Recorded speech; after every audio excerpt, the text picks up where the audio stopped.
Salut, c'est Mélanie. Aujourd'hui, on va coudre un joli sac à dos. L'originalité de ce sac, c'est qu'il peut se porter de différentes manières. À l'épaule comme un tote bag ou bien sur le dos. C'est parti! Le sac à dos Vichy.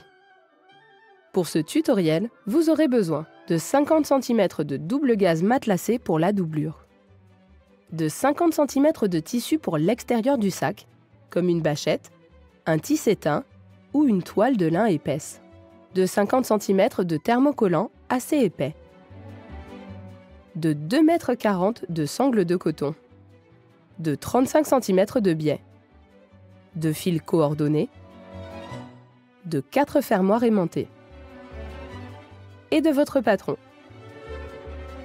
Étape 1, le patron. Téléchargez le patron en cliquant dans le lien en description de cette vidéo. Imprimez-le à taille réelle et assemblez les pages en suivant la grille de montage, en les scotchant entre elles.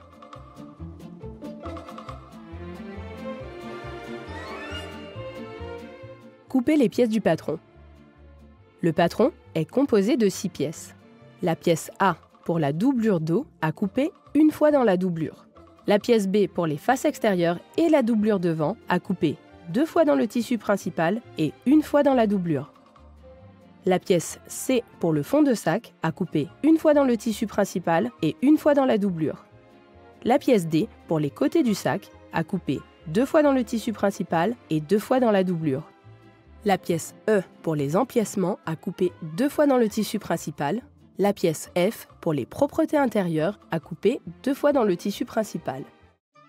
Étape 2, la découpe. Épinglez les différentes pièces de patron sur votre tissu. Les valeurs de couture sont comprises. Selon les motifs de votre tissu, faites attention au placement de vos pièces pour les raccords. Les lignes formées par les petits carreaux doivent être bien alignées d'une pièce à l'autre. Découpez-les.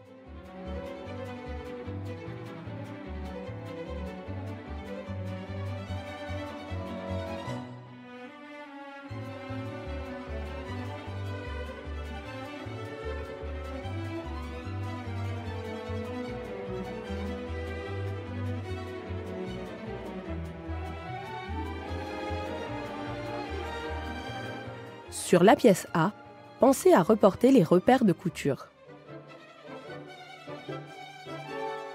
On récapitule. Dans le tissu principal, vous allez couper 2 fois la pièce B, 1 fois la pièce C, 2 fois la pièce D, 2 fois la pièce E et 2 fois la pièce F. Dans votre doublure, vous allez couper 1 fois la pièce A, 1 fois la pièce B, 1 fois la pièce C et 2 fois la pièce D. Étape 3. La doublure. Nous allons assembler en premier la doublure. Pour commencer, faites un trait à 4 cm du bord supérieur de toutes les pièces de doublure, sauf le fond de sac.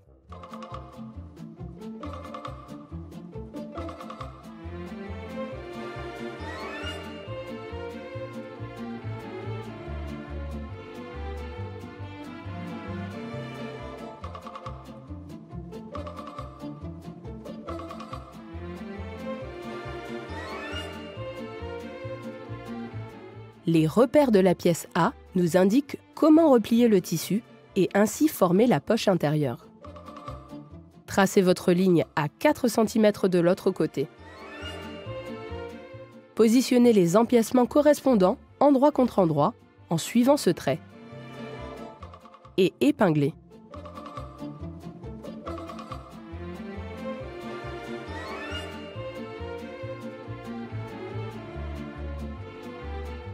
Piquez à 1 cm du bord des pièces en tissu principal.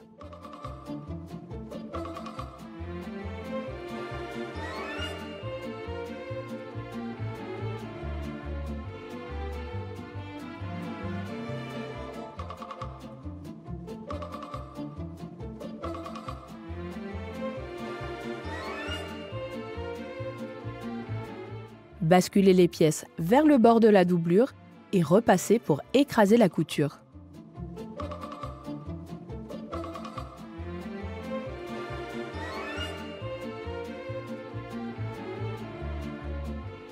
Faites une piqûre de maintien sur le haut de chaque pièce à 0,5 cm du bord.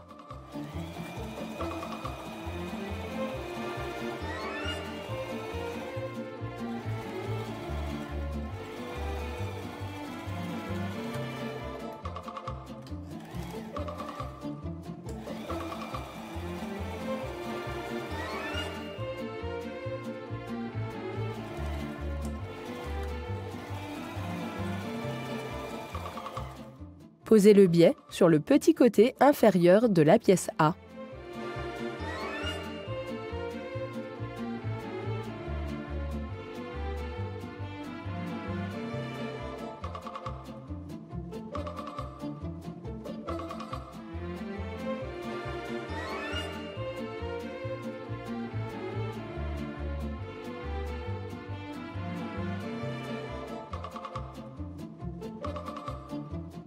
Aidez-vous des repères pour replier la pièce sur elle-même, endroit contre endroit. Épinglez et faites une piqûre de maintien à 0,5 cm de chaque côté.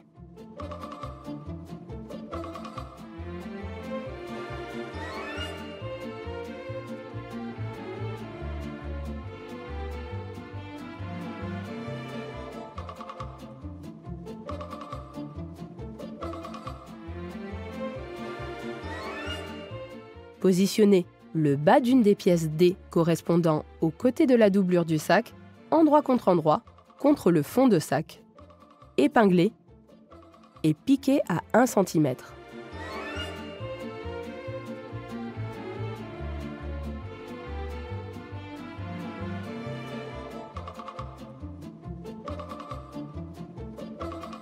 Faites de même de l'autre côté avec la deuxième pièce D.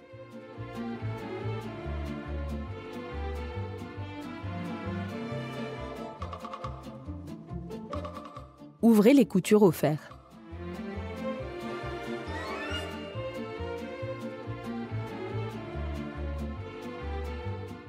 Reportez les repères indiqués sur la pièce F pour marquer l'emplacement des boutons aimantés.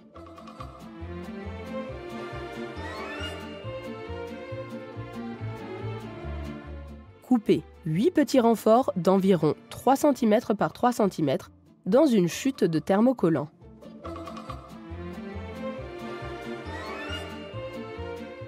Fixez ces renforts au fer à repasser, sans vapeur, sur l'envers des pièces de doublure A et B, au niveau des repères.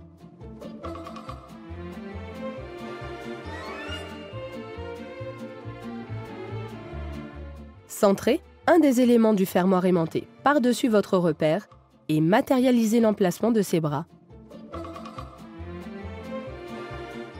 À l'aide d'un découvite, faites de petites entailles.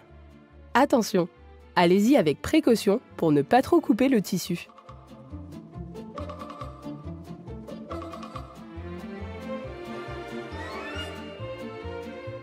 Passez les bras à travers les petites entailles.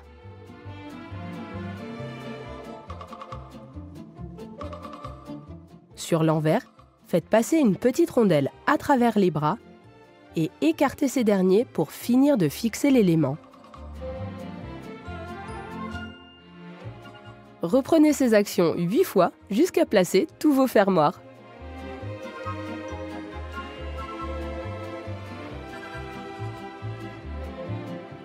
Épinglez le soufflet formé par le fond de sac et les côtés tout autour d'une des pièces de doublure du corps du sac, endroit contre endroit.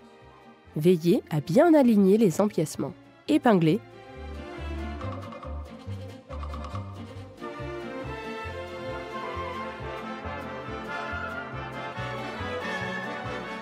Et piquez à 1 cm du bord.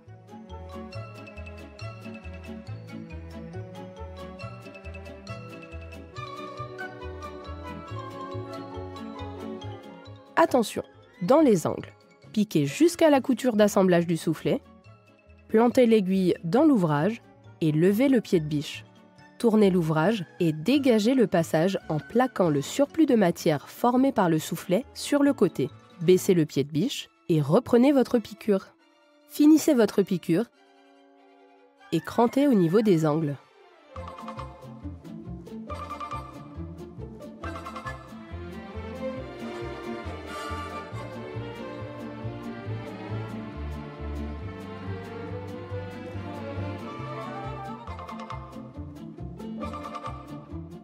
Reprenez ces étapes pour fixer la deuxième partie du corps de la doublure.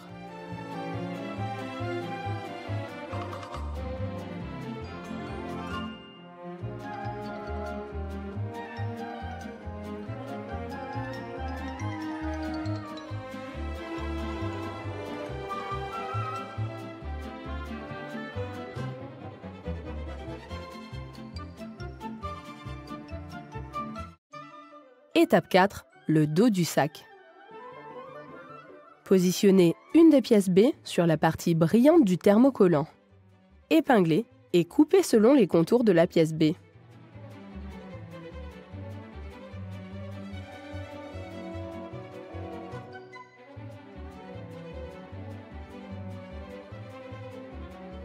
Grâce au fer à repasser, sans vapeur, exercez une pression pour solidariser les éléments.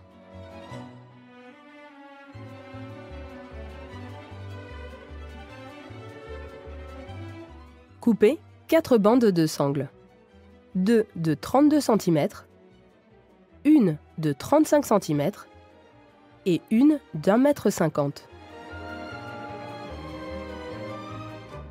Sur la pièce B thermocollée, faites un premier tracé à 7 cm du bas, puis un second à 5 cm du haut.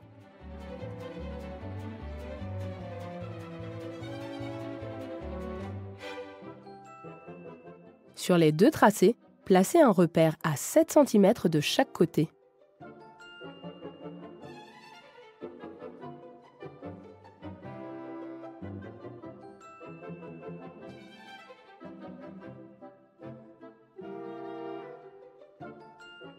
Nous allons former une des sangles du sac. Munissez-vous de la bande de sangle d'1,50 m et placez une de ses extrémités perpendiculairement au bas du tracé, au niveau du repère. Épinglez la sangle contre le tissu jusqu'à atteindre le tracé du haut au niveau du deuxième repère. Formez la boucle de la anse et repartez en sens inverse en épinglant l'autre extrémité de la sangle de la même manière.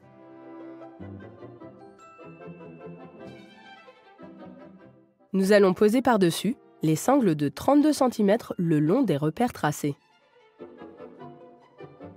Épingler. Nous allons coudre les sangles de manière à ce que le sac puisse se transformer en tote bag ou en sac à dos en fonction de nos envies.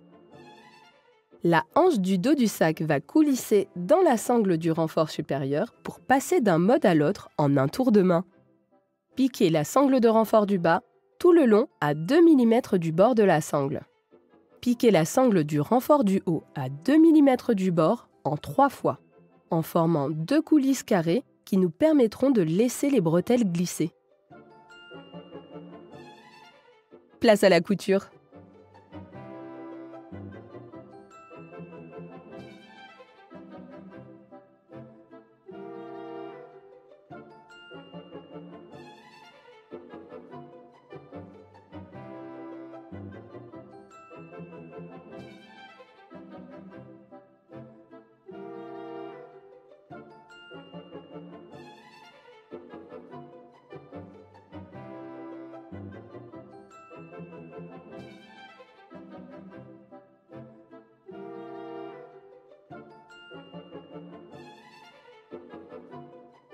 Enlevez vos épingles et vérifiez que la anse coulisse bien dans la bande de renfort supérieur. Rabattez le haut de la bretelle vers l'intérieur du sac. Et maintenez avec des pinces de couture. Il ne faudrait pas qu'elle se bloque dans la couture finale.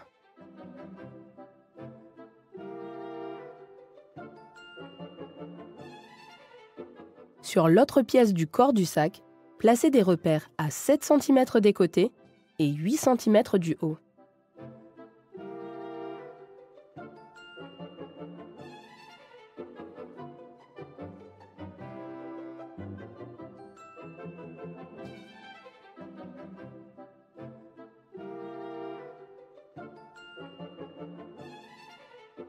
À l'extrémité de la sangle de 35 cm, faites un rentré de 1 cm et épinglez le repli sur le repère. Piquez en croix.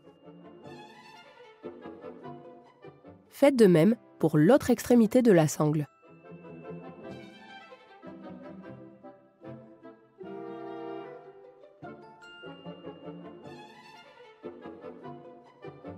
Si votre machine à coudre a du mal avec les épaisseurs, allez-y doucement.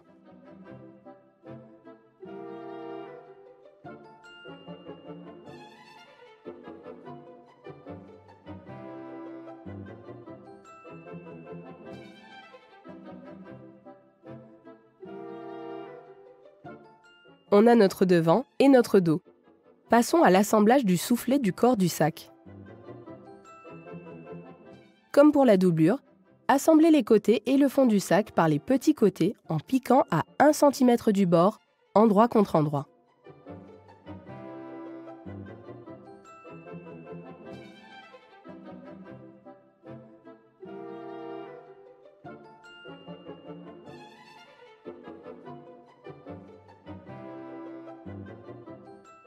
Écrasez les coutures au fer.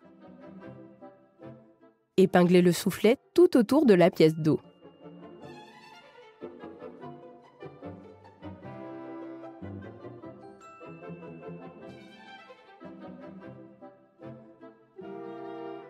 Veillez à aligner les coutures d'assemblage du soufflet avec les angles de la pièce dos. Le fond de sac est positionné sur le bas de la pièce dos. Piquez à 1 cm du bord.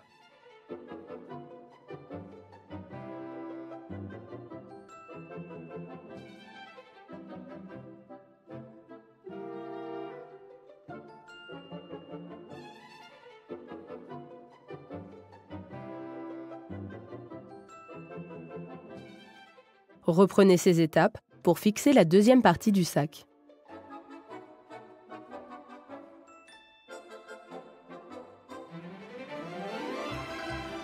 Finissez votre piqûre et crantez au niveau des angles.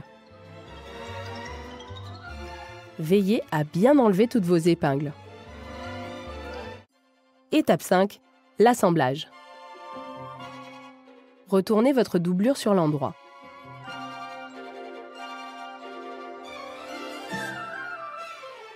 Enfilez-la à l'intérieur du sac. Les deux éléments sont endroit contre endroit. Assurez-vous que le dos de la doublure avec la poche soit positionné contre le dos du sac avec les sangles et le thermocollant. Personnellement, j'utilise des pinces pour maintenir les pièces en place, mais vous pouvez parfaitement utiliser des épingles.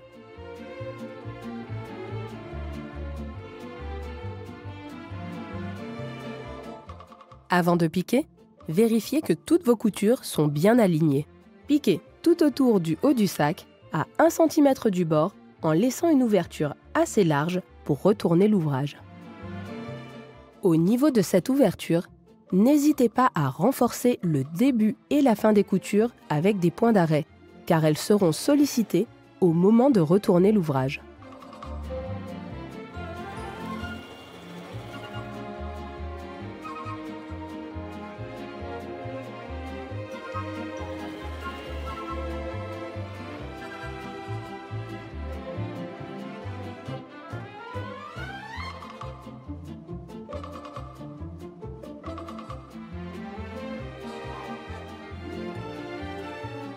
Séparez la doublure et l'extérieur. Les deux sont sur l'envers.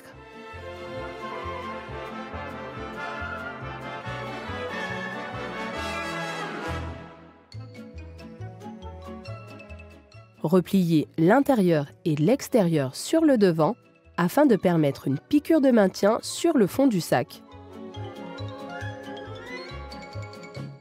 Piquez dans les valeurs de couture pour solidariser la doublure au fond du sac.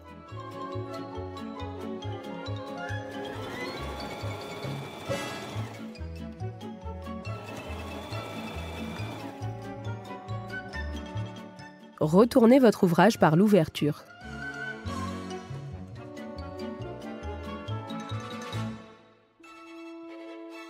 Repoussez bien la matière dans les angles.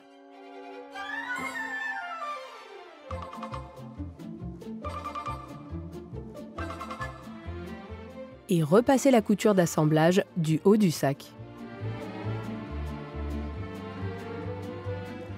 Pour refermer l'ouverture, faites un repli de 1 cm et marquez-le au fer.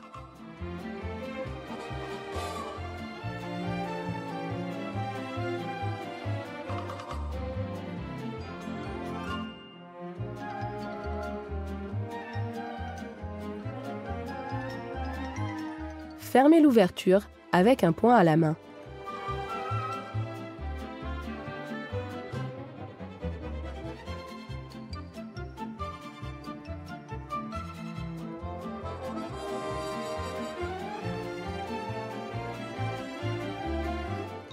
Vérifiez que vous n'avez oublié aucune épingle dans le sac. Tadam! Et voilà un magnifique sac que vous pouvez porter sur votre dos ou à l'épaule. Il vous accompagnera partout.